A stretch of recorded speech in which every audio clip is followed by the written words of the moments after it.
साल 1782। एक धुंधला सवेरा। रॉबर्ट क्लाइव एक शख्स को एक अजीब जिम्मेदारी सौंपता है। वो शख्स था जेम्स रेनेल। काम था हिंदुस्तान का नक्शा तैयार करना, पर यह सिर्फ कागज पर खींची गई लकीरें नहीं थीं। ये था एक साम्राज्य की नींव रखने का पहला कदम। रेनेल को लगता था कि अगर भारत पर राज करना है तो उसकी नस नस को समझना होगा।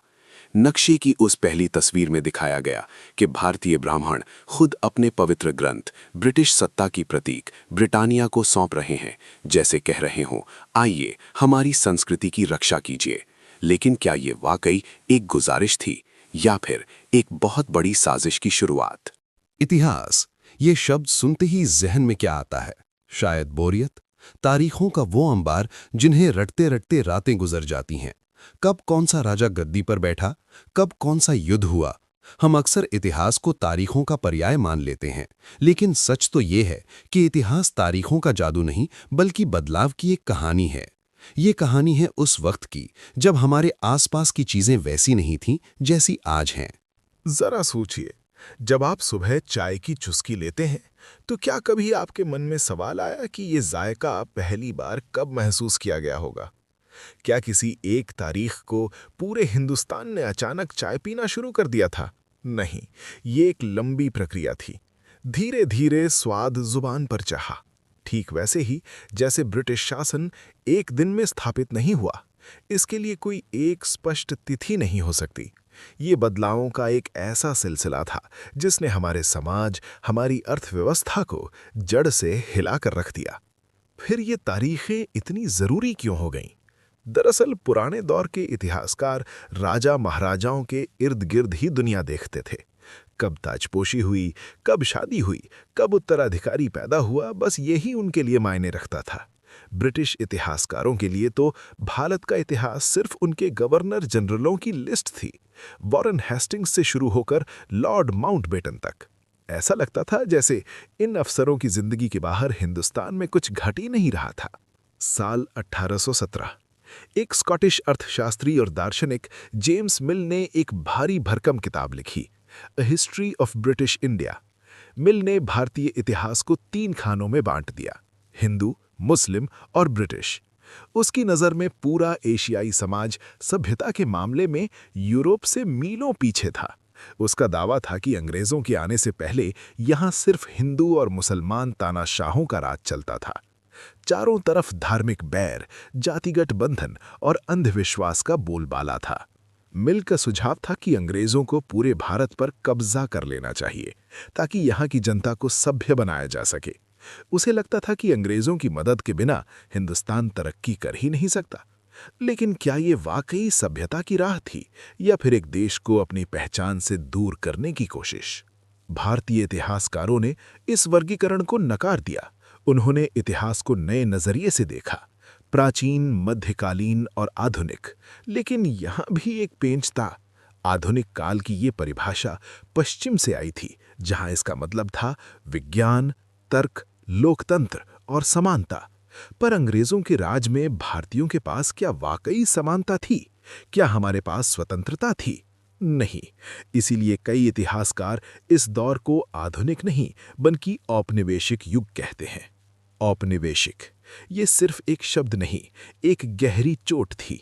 जब एक ताकतवर देश दूसरे देश को दबाकर वहां के राजनीतिक, आर्थिक, सामाजिक और सांस्कृतिक ढांचे को बदल देता है तो उसे उपनिवेशीकरण कहते हैं।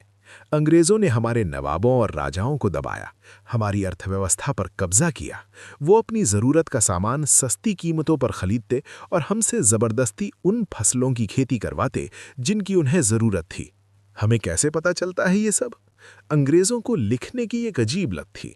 उनका मानना था कि हर निर्देश, हर योजना, हर फैसला कागज पर होना चाहिए। इसी वजह से वजूद में आए रिकॉर्ड रूम। तहसील के दफ्तर से लेकर कलेक्ट्रेट तक हर जगह दस्तावेजों को संभाल कर रखने के लिए अभिलेखागार और संग्रहालय बनाए गए। 1920 का दशक, नई दिल्ली का निर्माण हो रहा था। वाइसरॉय के महल के करीब ही बनाया गया भारतीय राष्ट्रीय अभिलेखागार। ये सिर्फ एक इमारत नहीं थी, ये सबूत था कि अंग्रेजों के लिए रिकॉर्ड्स कितने कीमती थे। खुशनवीस या सुलेखन विश, वो लोग जिनकी लिखावट मोतियों जैसी होती थी, इन सरकारी दस्तावेजों की नकल तैयार करते थे। लेकिन सिर्फ कागज काफी नहीं थे। अंग्रेजों को भारत की मिट्टी का मिजाज भी जानना था। इसलिए शुरू हुआ सर्वेक्षणों का दौर।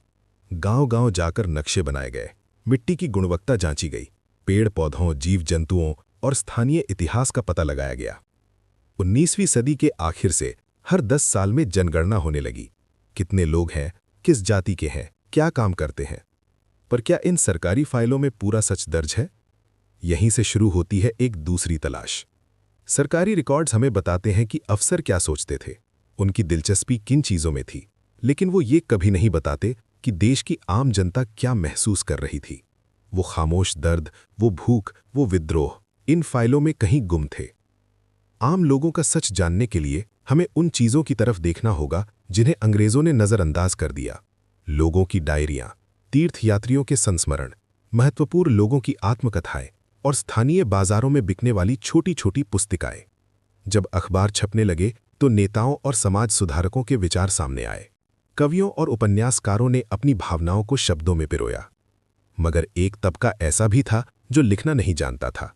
वो आदिवासी, वो किसान, वो खदानों में काम करने वाले मजदूर। उनका अनुभव क्या था? उनके बारे में जानना आज भी एक बड़ी चुनौती है। इतिहास सिर्फ वो नहीं है जो फाइलों में बंद है। इतिहास वो भी है जो उन खाली जगहों में है जहां कोई रिकॉर्ड नहीं पहुंच सका। ये कहानी है कैसे, कब और कहां से गुजरकर हम आज यहां पहुंचे हैं। क्योंकि जब हम पीछे मुड़कर देखते हैं तो हमें सिर्फ तारीखें नहीं, बल्कि वो हजारों खामोश आवाजें सुनाई देती हैं जिन्होंने इस देश की मिट्टी को अपने खून और पसीने से सींचा है। अगली बार जब आप इतिहास की कोई तारीख पढ़ें तो रुककर सोचना कि उस कागज के पीछे किसी गुमनाम इंसान की पूरी जिंदगी छिपी हो सकती है। अगर कंटेंट सॉलिड लगा तो लाइक ठोको, शेयर करो और सब्सक्राइब करना मत भूलना।